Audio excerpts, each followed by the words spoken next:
We are almost at the wonderful, joyous festival of Purim.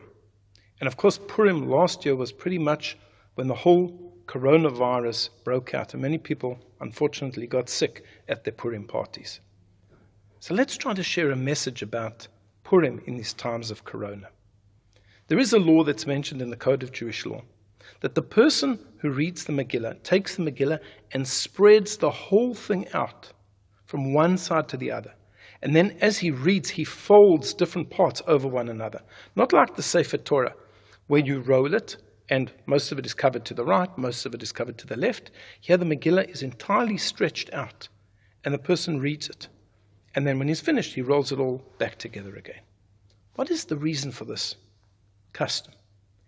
And the Code of Jewish Law, the Shulchan Aruch, says, L'harot hanes, to show the miracle. That's why the reader is spreading it out, to show the miracle. But what does it mean? How are you showing the miracle by spreading it out? And I once heard a beautiful explanation. If you read the Megillah piecemeal, you'll see a story.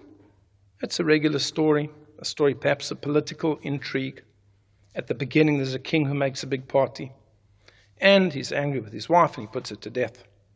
And then a new prime minister is appointed. Or before that, there is a queen who is chosen, a new queen. Then there's a decree against the Jews. Each chapter is its own particular chapter, its own particular story. And if you look at it individually, you don't really see anything miraculous. You don't see anything incredible. But when you have the entire story in front of you, when you read it from beginning to end, suddenly it makes sense. Right at the beginning of the story, what happens? Achashverosh is angry because his queen Vashti doesn't obey him, and he has her put to death. And then what's in the next chapter? He's looking for a new wife. And who should be chosen? None other than Esther.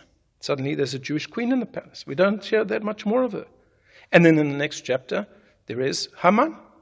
And Haman is this wicked man from the nation of Amalek, and he's ready to buy the Jews out and destroy them. And we learn about an edict. But then we see, hold on, something's happening here. Hashem has already put Esther in place for when Haman arrives on the scene. And it's Esther ultimately who's going to bring the downfall of Haman.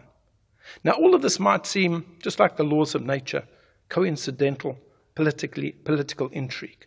But when we look at the whole story, when we look at the bigger picture, the macro picture, we see that Hashem's hand is there.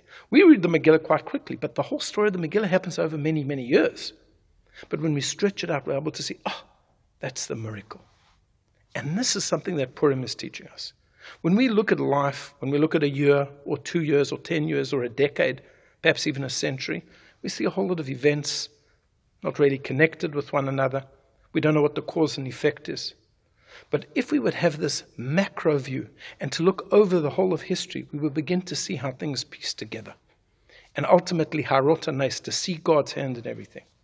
We've lived through the coronavirus. We don't know why this has happened, why this pandemic has come to the world, while all of this terrible suffering has happened, physical suffering, death, economic suffering. We just see it piecemeal. We don't see the full story. Please God, we should merit to see their story, and we should merit to try to understand what Hashem did, and that ultimately it was for the good of humanity and the good of the Jewish people. I wish you all a Chag Purim Sameach. Have a very joyous Purim.